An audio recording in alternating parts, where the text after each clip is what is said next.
In the autumn of 1973, as the world moved through what seemed like an ordinary year marked by Cold War tension and technological progress, a silent and invisible shift began to take shape, one that would soon reshape global politics, economics, international relations, and the very fabric of modern life.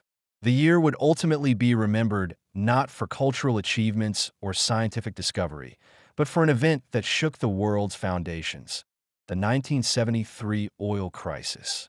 This crisis wasn't merely a shortage of fuel or a temporary disruption in supply. It was a moment where nations realized, with overwhelming clarity, that the world's dependence on oil was not just economic, but existential.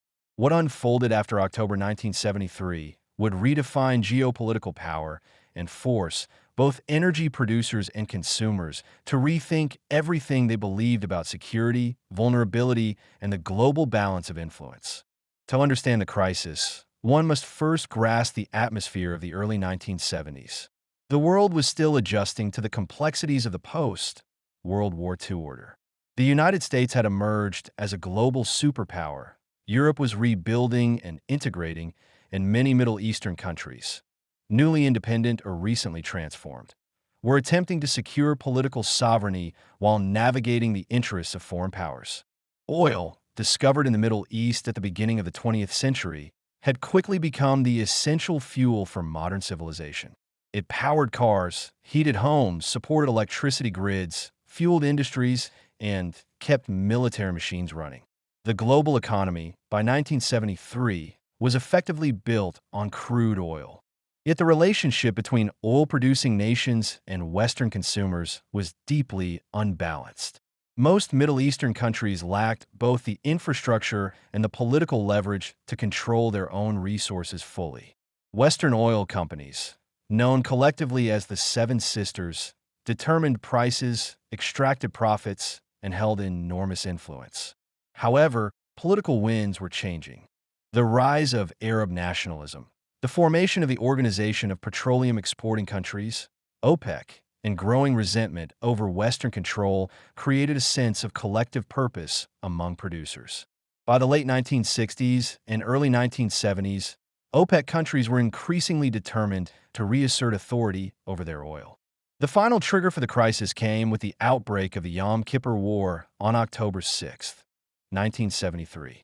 Egypt and Syria launched a coordinated surprise attack against Israel on the holiest day of the Jewish calendar. As the conflict escalated, the United States openly supported Israel with military aid. This support ignited anger among Arab states, who saw the U.S. position as direct interference in a regional conflict. For them, oil was no longer simply an economic commodity. It was a political weapon, a tool capable of exerting unprecedented pressure on Western nations.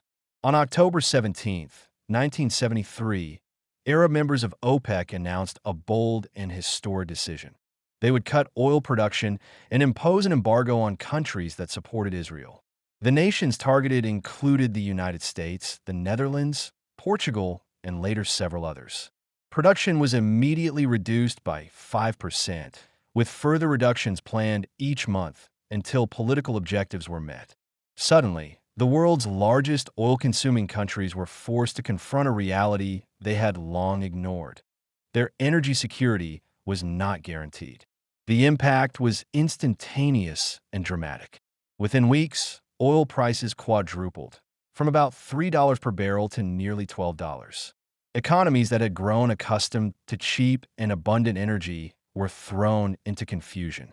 For ordinary citizens in the United States, Japan, and Western Europe, the crisis became visible in long lines stretching outside gasoline stations, sometimes running for blocks.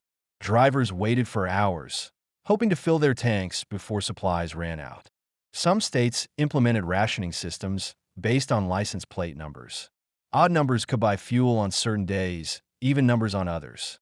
Tempers ran high, frustration mounted, and for the first time since World War II, Americans faced the possibility of real scarcity in their daily lives. But beyond the gas stations and empty pumps, the crisis ran deeper. Industries reliant on oil faced production cuts or complete shutdowns. Airlines raised prices or canceled flights. The cost of transporting goods increased, contributing to inflation that spiraled across major economies. Global stock markets suffered. Governments scrambled for solutions. Leaders who had never devoted serious attention to energy policy found themselves holding emergency meetings, discussing rationing, conservation, and alternative energy sources. The political consequences were equally significant. The United States realized that its previous assumption that it could always rely on foreign oil at stable prices had been dangerously optimistic. European nations, many of whom relied heavily on Middle Eastern oil, began reconsidering their diplomatic strategies. Japan, dependent on imports for nearly all its energy needs, launched a sweeping national effort to diversify its sources. The crisis revealed that energy dependency was not just a technical issue. It was a strategic vulnerability capable of reshaping international alliances. As the embargo continued through the winter of 1973 and into early 1974, the psychological impact became as important as the economic one. Citizens in Western nations began asking questions they had rarely considered. How much energy did their societies really need? Why had they been encouraged to consume without limits? And what would happen if such a crisis occurred again? Governments, too, underwent a shift in mindset. The U.S. created the Strategic Petroleum Reserve, aimed at storing millions of barrels of oil to protect against future disruptions.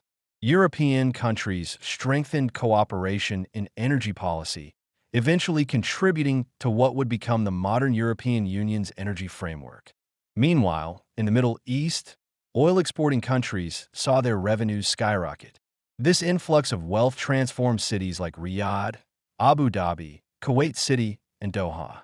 Infrastructure projects boomed, modern highways and skyscrapers rose, and governments gained new diplomatic leverage.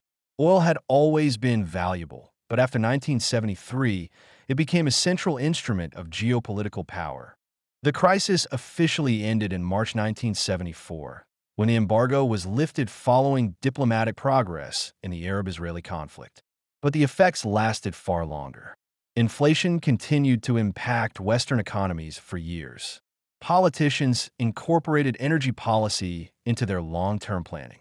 And OPEC, having demonstrated its ability to influence global markets, emerged as a major force in international affairs. Perhaps the most lasting consequence was the realization that modern civilization was far more fragile than previously believed. The lights that illuminated cities, the food delivered to grocery stores, the fuel used to commute to work, everything depended on a resource that was not only finite, but also subject to the political dynamics of distant nations. The 1973 oil crisis was not merely a moment of inconvenience. It was a turning point that forced the world to confront uncomfortable truths about dependency, sustainability, and global interconnection.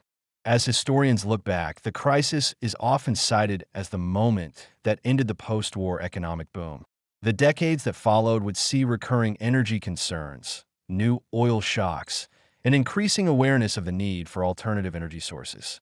It also reshaped political dialogue, influencing elections, government policies, military strategy, and even the environmental movement. In many ways, the 1973 crisis marked the beginning of modern energy politics, a field defined by competition, vulnerability, and a constant search for stability in an ever-changing world. Today, the lessons of 1973 continue to resonate. As nations transition toward renewable energy and face new geopolitical struggles over resources, the memory of the crisis serves as a reminder of the delicate balance between supply and demand, politics and economics, and national security and global interdependence. The oil crisis of 1973 was more than a historical event. It was a global awakening.